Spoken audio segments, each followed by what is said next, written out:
if I don't believe in the project, or if I believe there's a lack of respect involved in it. I don't care what the paycheck is. I promise you I'm out the door if you don't fill all those things out first. That's fair. You know what I mean? So that's why I went into the business I went into. EMS, fire department, tactical medical operations. It was something I knew I could be proud of. It was something I knew I wouldn't mind telling my babies about it when they grew up. And when I look at this space in the mirror and I shave every day, I can be okay with what I see. You know what I mean? So I apply that to everything that I do, or at least I try. I'm human, I fail too. You know, but just try not to fail at the same thing twice, right? So, I mean, Power Rangers. As my friend Karen Ashley says, it's Power Rangers was rated G with extra cheese. And I can remember there were times, because we shot so fast, we would shoot sometimes 2 or 3 episodes in a single week. So they would line up all of the scenes, like here we are in the command center, and we would shoot 3 different scenes in the command center at the same time from 3 different episodes. So most of the time, we weren't even really sure what we were shooting. Ask the guys, they'll tell you. They'll be like, yeah, we have no idea, because we never shot one entire episode and then went to the next, and then went to the next. So oftentimes I had no idea really what I was going to be fighting until afterwards I would go into ADR, audio digital recording. And then I would see this monster that I'm fighting. Or maybe when I got to stunts and I would get out there, if I was actually doing the fighting and I could see the stunt guy. And we used to laugh about some of the monsters, you know, Eye Guy.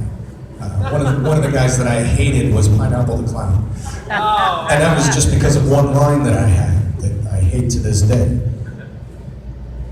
But we figured out that they were losing ideas. I mean, picture 15 writers around the table and they're all sitting there, hey man, we need another monster. We're on number 855 million. Which one should we make for this one? Well, we did the pineapple guy, we did the pig, we had, you know, and they start listing them all off and then they just start each other like, I'm out of ideas. And then one of the writers, maybe who was female, came in and maybe put her purse down on the table, and it was a pink purse, and one of the guys went, I got it! And we ended up fighting a pink purse. I don't remember what his name was, but it was a purse. And I remember getting in there for audio digital recording, and I remember they pulled it up, and I'm going through these scenes, and finally I see this big purse. And I just stopped. Like I'm supposed to be speaking my lines, and I just stopped. And mid-sentence, I looked through the glass, and the guys on the other side of the glass at the recording boards, I'm like, really? Are we that desperate? It's a purse, it has a zipper on it. And they just looked at me and they were like, because they had no control either. So the purse guy was probably the funniest one I fought, because I just couldn't believe I fought a purse. And then I discovered the price tags on them as I started dating women, and I'm still fighting with purses. That's great. So just wait till you learn the names: Gucci, Coach. Yeah, a lot of zeros behind those names.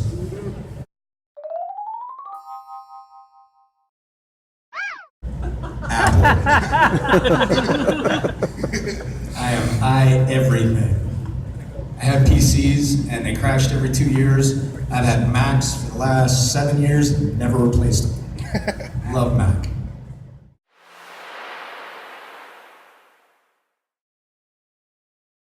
I think the issue is that they can't get us all, because we all have so many different schedules between shooting and filming and pictures and children and wives and husbands and, you know, the Holy Roman Pope and all this other stuff that everybody's got to coordinate to get together.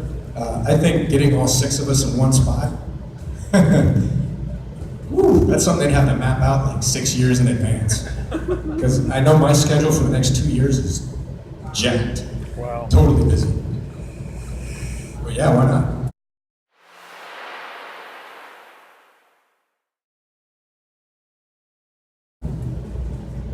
Do you still practice the gymnastics aspect of the martial arts for, you know, filming's sake and all that? I hadn't for a long time. I'm just now getting back into what I call the fancy stuff. Is it difficult getting back into it again? Would I ever get back into what? Has it been difficult getting back into it again? The gymnastic guys? No. I mean, really the biggest issue, I mean, I've got a lot of injuries. things that, well, I had some injuries. Oh, I'm just gonna leave it at that. And when I first came back, I spent a lot of time trying to rehab things, fix up things that have been pretty damaged. But I'm getting there, slowly but surely. As far as, all the fancy stuff goes, we really didn't have a need for flying sidekicks in the Middle East. That doesn't go well against the guy with the rifle. And then flying jump spinning crescent kick where, you're gonna get shot. yes. The second you go, "Hi-yah!" because it doesn't work that way. So I really quit practicing that stuff probably 6 years ago. Anything hand-based where both my feet stayed on the ground and was very quiet and sneaky but exceptionally effective, that's where I focused.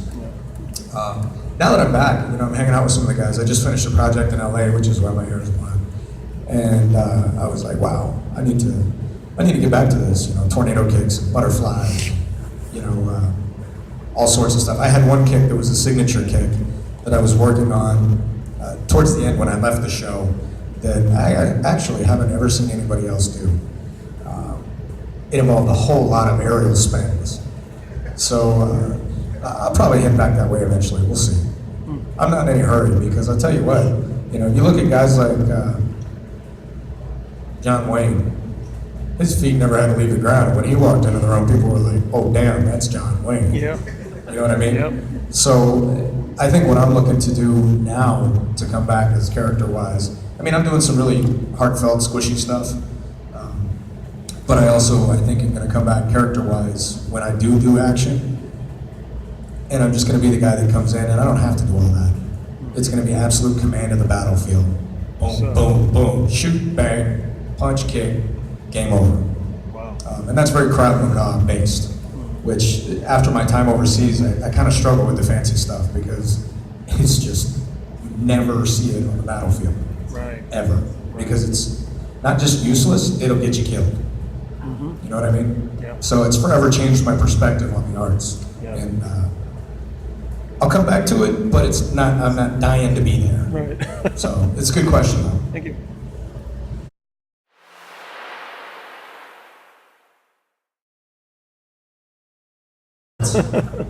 I think Jason would have become very disenchanted with the political system.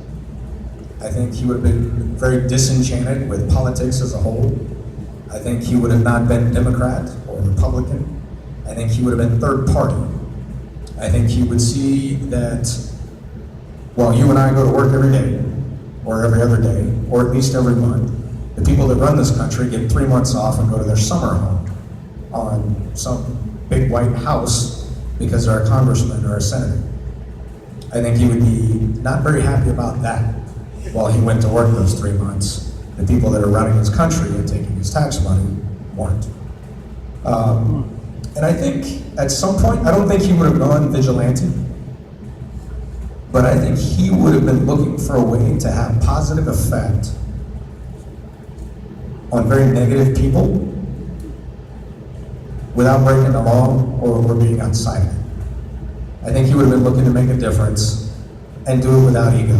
Do it in the dark, very quiet, and just drop people off at the police station door, with some videotape or something. That's where I see Jason going. I think he would have been tied into a lot of things like news and media, understanding that a lot of media is owned by a liberal side of the government and very few are owned by the Republican side or conservative side. So I think he would have looked at both and tried to decipher where the truth really is.